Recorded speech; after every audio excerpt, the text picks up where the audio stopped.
Ľuďom jebe, robia šialené veci a ničia vlastný svet. Ľud svoj skazené je chore ako besný pes. Ten doma peniaze má moc, sama právo veta. Žijeme v svete, v ktorom pravda neznamená veľa. Žabomyšie spory, násilie a všade zloba sú miesta, na ktorých teče krv viac ako pitná voda. Spodných 90% a horných 10, taká je naša doba, spravodlivosť miesto nemá. Tak veľa ľudí stava hradby, ale málo kto mosty. Asi preto je ťažké veriť, že nejsú sprostí. Nosia masky a klamu sami sebe. Ľuďom jebe, nelen tu, ale na celom svete. Ľudia sú chamtiví, zlomyselní a závislí, svoje chyby nevidia nikdy, radi súdia iných. Keď ide o peniaze, vtedy zase vidia iba seba. A vtedy česť neznamená veľa. Zdá sa to len mne, alebo aj tebe. Niekedy mám pocit, že ľuďom jebe. Je to fakt, niekedy sa pýtam, kam to celé speje. Povedz, čo sa kurva deje. Zdá sa to len mne, alebo aj tebe. Niekedy mám pocit, že ľuďom jebe. Je to v piči, niekedy sa pýtam, kam to celé speje. Povedz, čo sa kurva deje. Pamätáte sa, keď padli dvojičky? Nikto netušil, že lietadla rozjebu vežičky. A všetky tie vojny a zlo na tomto svete. Čo k tomu môžem povedať? Ľuďom jebe.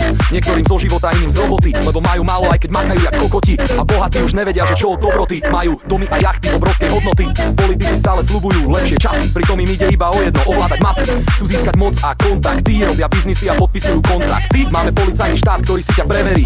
Do budova škôl inštalujú kamery, odpočúvajú a nahrávajú všetky hovory. Nezabudni, že ťa počujú, keď s niekým hovoríš. Zdá sa to len mne, alebo aj tebe. Niekedy mám pocit, že ľuďom jebe. Je to fakt, niekedy sa pýtam, kam to celé speje. Povedz, čo sa kurva deje. Zdá sa to len mne, alebo aj tebe. Niekedy mám pocit, že ľuďom jebe. Je to v piči, niekedy sa pýtam, kam to celé speje.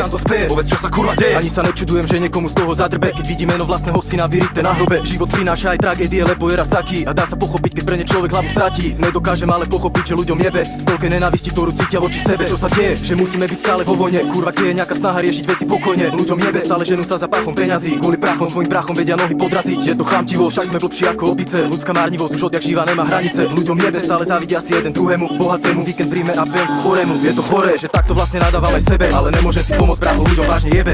Zdá sa to len mne, alebo aj tebe. Niekedy mám pocit, že ľuďom jebe. Je to fakt, niekedy sa pýtam, kam to celé speje. Povedz, čo sa kurva deje. Zdá sa to len mne, alebo aj tebe. Niekedy mám pocit, že ľuďom jebe. Je to v piči, niekedy sa pýtam, kam to celé speje. Povedz, čo sa kurva deje. 14. výročie etnickej masakry v africkej Rwande. Bola najmasovejšou genocídou od skončenia druhej svetovej vojny. Počas 3 mesiacov padol za obsah na milión ľudí. Tak milión obetí. Počas genocídy kvôli ovozu